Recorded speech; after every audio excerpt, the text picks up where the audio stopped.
vraiment, aujourd'hui, le fait que tu puisses être cancel, ça, c'est en train de vraiment parasiter tout notre travail et notamment le travail de tester des trucs où enfin, moi, je trouve ça ouf. La dernière fois, j'ai fait une vanne, tu sais, j'en avais parlé, c'est la vanne de Hinge, où Mmh. je liste tout Oui. ça. Et en fait, j'étais avec une autre humoriste qui, à la fin, m'a dit genre: «Dis donc, je t'ai attendu. Toute la vanne, je t'ai attendu». Comme ça, j'étais là genre: «OK, ça va être quoi sa chute?» Parce que je liste, il y a, 15 orientations sexuelles possibles dans Mmh. Hinge. Je comprends pas les 3 quarts d'entre elles et ça me Ouais. faisait rire parce que la dernière, c'est non répertorié. C'est ça ma chute. C'est Ouais, genre, ouais. ma préférée non répertoriée et vraiment, elle m'a dit ce truc de: «J'étais prête à te cancel, hein. J'étais prête à te Mmh. cancel» et et après, je crois qu'elle a dit un truc du genre: «Beh bon, comme tu es copine avec Olivia étant lesbienne, ça va, c'est ta caution». Et j'étais là genre: «Waouh, d'accord» et Elle en aille fait, j'ai pas pu tellement se faire m'empêcher foutre, cette personne, je sais pas qui de c'est, rev mais non, mais c'était pas méchant, mais ça ah m'a mais si, moi je te le dis en fait, directement, cette ça personne n'a rien à faire dans ça m'a dans choquée parce l'humour, quoi. que je suis revenue là-dessus en mode est-ce qu'en fait, on va en reparler. J'ai dit je trouve que c'est une très mauvaise attitude. Il faut qu'on fasse attention, surtout entre humoristes, à pas attendre le Mais moindre bien faux pas sûr. pour se cancel parce que sinon on testera plus jamais. Mmh. Et la vérité, moi, quand je t'avais raconté cette blague, parce que du coup, je l'avais testée 2 heures avant. C'était la deuxième fois que je le faisais de ma vie, tu vois. Et je m'étais déjà dit est-ce que j'y vais, est-ce que j'y vais Ouais. pas. En même temps, j'ai trop envie d'en parler, mais je sais que l'orientation sexuelle, je vais sur un terrain miné, même si en vrai, ma chute n'a rien de problématique. Genre vraiment, Ouais, c'est ouais. il y a pas de problème. Mais je m'étais quand même déjà posé la question et le fait que au deuxième fois de la test de ma vie, je reçois ce truc de j'étais prête à te cancel, j'attendais la chute, j'étais prête à te cancel. Je me suis dit putain, mais Non, ça va être mais compliqué tu de sais ce que continuer ça à veut dire, travailler, en fait, tu vois. j'étais prêt à Enfin, être cancel. Ça veut dire que, genre, la meuf, elle était, genre, elle avait un fusil, quoi.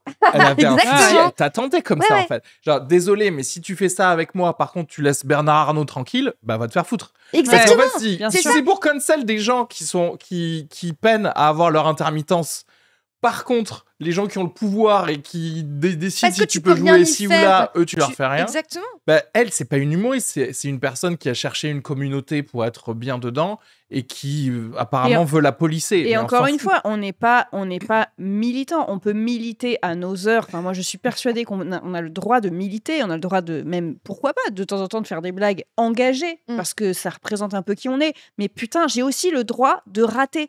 J'ai aussi le droit de faire des blagues de merde. Mon travail, c'est ah putain, j'ai trop cuit mon pain. C'est ça en fait. Et des fois, bah ouais, t'arrives, t'as pris un angle.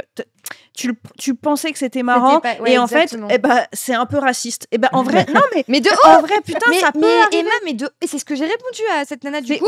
Je lui ai dit mais on a tous, ou alors c'est que moi, je dis, mais on a tous dans notre processus, tu sais, relu des trucs en mode putain mais pourquoi j'ai écrit ça, en fait c'est un peu border, tu vois, où genre se dit putain en fait, je peux faire du mal aux gens et t'adaptes et tu te dis est-ce que je suis d'accord, pas d'accord avec ce que j'ai dit, Bien peut-être sûr. je pourrais le formuler différemment et ça sera mieux Alors, et tout. Après, il y a deux trucs. Déjà, petit 1, personne ne s'est fait cancel. Personne. Enfin, à part Comment ça Norman, il s'est Ah oui, auto-cancel. Mais par contre, ce qui va se passer, c'est que on va moins te donner d'opportunités de jouer juste au moins dans des endroits, dans certains endroits. Mais ce qui est quand même chiant parce que tu serais la personne la plus alliée de ces endroits-là. Mais en fait, c'est ça. Il manque le 1% Ouais. potentiellement. Mais au-delà donc de ça, du fait que ça n'existe pas vraiment. Oui, c'est une Mais menace. ça existe quand même parce que dans le sens où personne ne se dit j'ai envie d'avoir un bad buzz de quelque chose parce que un tel est ami avec un journaliste et que du coup on va parler de moi sur Twitter, mais derrière quand je faisais des vannes qui marchent très bien, personne ne parlait de moi, tu vois.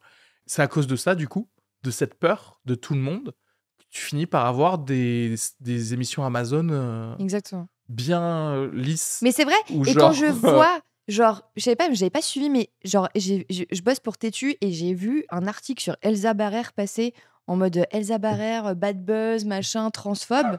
Je dis là, putain, les gars, vous attaquez vraiment à Elsa Barrère de tous les humoristes que vous voulez horrible. attaquer. Vous attaquez Elsa Barrère qui est lesbienne, qui est évidemment Ouais. ouverte d'esprit, évidemment. Enfin, tu vois. Et pourquoi tu laisses tous les autres tranquilles, mais tu t'attaques à Elsa Barrère, t'es têtu. Enfin, vas-y, stick un peu avec ta communauté si vraiment c'est le cas, tu vois. Enfin, et ça m'a choqué. Je me suis dit, on s'attaque aux petits.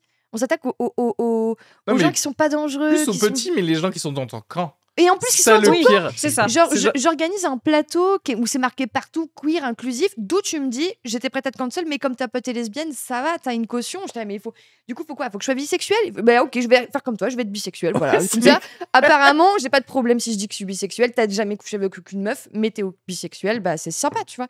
Pardon, je m'énerve un Ouais, peu. non, mais- t'as raison.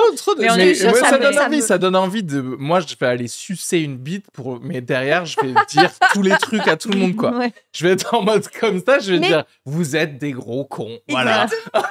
Et je suis désolée, mais ma pote lesbienne que j'adore, elle peut sortir des trucs qui sont racistes. On n'en sait rien, tu vois. C'est pas parce qu'elle est lesbienne que c'est une bonne personne. Tu vois, il y a un côté un peu genre à force les de. lesbiennes sont très racistes. Oui, et encore une fois, faut pas oublier que on est dans un processus créatif. En fait, moi, juge-moi, dis-moi que à la limite ma blague elle est raciste ou sexiste le jour où je la capte. Et que mon spectacle est dispo sur Comédie, sur Canal, sur machin, sur Netflix. Mon special, là, tu me dis, ah ouais, t'as vraiment fait ça pendant 3 ans et validé et machin. Et là, tu le valides et t'es sûr de toi.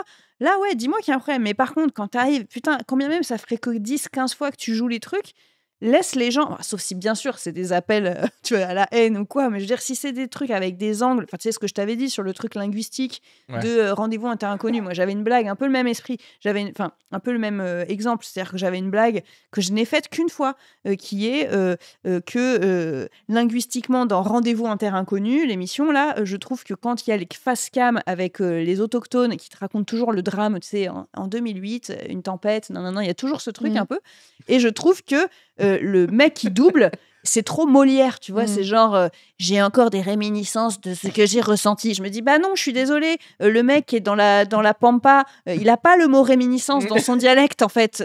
Et tu vois, et on m'avait dit non, c'est hyper raciste. Ça, je fais non. Hyper drôle. C'est en vrai, aujourd'hui, j'ai pas encore trouvé la clé de cette vanne. Et ben ouais, mais c'est en essayant que tu vas la trouver. Mais ce la qui clé, me fait chier, c'est qu'aujourd'hui, je pense que si je ne la fais pas, c'est parce que je pense qu'on va me prendre pour une cisra, tu vois. Ouais. Alors qu'en vrai, bah, je crois pertinemment ce que je dis de cette vanne. Je pense que c'est vrai, linguistiquement, il y a un souci là. Il y a un truc justement du colon dégueulasse qui se dit on va mettre en valeur le petit tuk-tuk de machin. Ta gueule, en fait. Notre noble langue d'un niveau soutenu. C'est ça. Parce que ça va lui donner donc une valeur humaine. Voilà, on va pas le faire passer pour un plouc. Moi, quand j'étais traductrice pour des sourds, et bah, quand, excuse-moi, en langue des signes, ils avaient un niveau 0, bah, je traduisais pas en mode Molière. Je disais, moi, je sais pas. Voilà, enfin, tu sais, j'essayais pas de rendre le gars plus intelligent en fait. Non, et s'il est teubé, il est teubé. Qu'est-ce que tu veux que hyper intéressante comme et ça me rend ouf parce qu'en fait c'est vraiment pas grand chose. C'est ça qui est ouf, c'est que on n'est même pas sur un truc genre qui est vraiment très polémique, mais ce tout petit niveau. Déjà, toi, t'en as peur en mode. Oui. Mais c'est exactement alors que c'est ce que tu dis, et c'est ce que tu dis. T'as des gars que ça fait 3 ans qu'ils font les mêmes vannes sur les personnes trans. Et ça y a pas de problème. Et en fait, eux, ils jouent partout, tu vois. Et toi, on va aller te faire chier pour un angle. Je t'attendais au tournant. Mais meurs, en fait. Meurs. Vraiment. Pars devant. Mais encore laisse-moi une fois, tranquille, tu vois. Vraiment, je sais que c'était pas des mauvaises intentions. Mais je l'ai pris un peu de plein fouet. Et je me suis dit, non, ça, je peux pas le laisser passer. En vrai, parce franchement, que, moi, je comprends pas, par contre... que tu dis de c'est pas des mauvaises... En fait, je vois pas la bonne intention qu'il y a derrière. C'est quoi la bonne intention? Justement, en fait, c'est ça le problème. Et je regardais une vidéo là-dessus, c'est que les gens qui cancel comme ça, qui appellent au cancel en permanence, sous prétexte de bienveillance, ont un comportement malveillant envers la personne pour laquelle ils appellent au cancel. C'est hyper contradictoire, en fait. C'est clairement une façade de bienveillance, parce que derrière, c'est juste des gens qui se sentent trop seuls. En fait, c'est des gens, ils ont besoin d'amis. Et ils se disent, je vais les trouver dans une communauté qui a besoin d'un ennemi. Tu vois ce que je veux dire? Et il y en a une communauté comme ça. Ça s'appelle la France Insoumise. Je suis payé par Mélenchon. Le point Jadot. Ouais.